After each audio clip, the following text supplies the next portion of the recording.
Thank you, parang Efren. So, ayan, ang susunod po na tutugtugin ipe-present namin, title nito, Marlex. Sinulat po ni Ariel.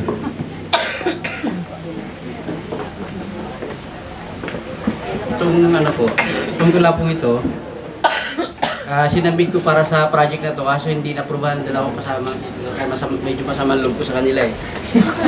Si Maite at saka si Roy. Pero sabi naman nila, di bale, sabi gano'n, pag nagkaroon tayo ng pagkakataon, basahin mo na lang. Ganun. Kasi masyado daw, triple X daw kasi ito eh. Kaya hindi nila pinayagan.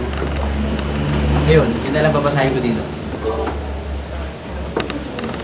Yung ito na yung meron pa lang yung Marlex pala pangalan ng bata. Eh yung mga sutil yung mga taga-amin kasi, yung mga matatanda, tinawag nilang buto yung bata. Kaya yung hari, yun na yung tawag sa Marlex. Kaya yun na yung naging parang bastos pag sila yung Marlex sa amin.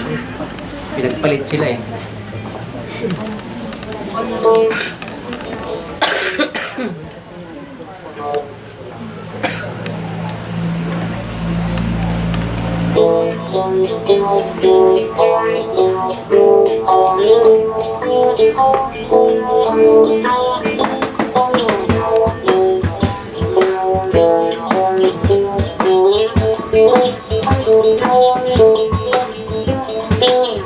Napasamak na ito idagtawena, tinasurok na lima. Kung natin mangugit, nasay kumplito paletong wala, apay lilong, kung nakamasmas daong masiliga.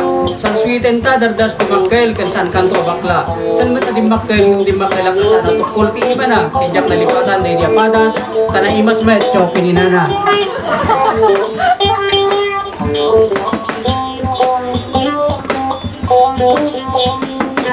No, buto di patanga, nagsudila ito ulit ko may isa.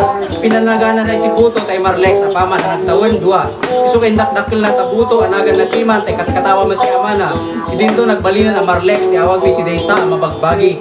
So ano lumabas na iti pagbalasang, kat sutila mida, ipakita ni Marlex, kunadagit ka kay pukaw, nagawa na ba in motor pay.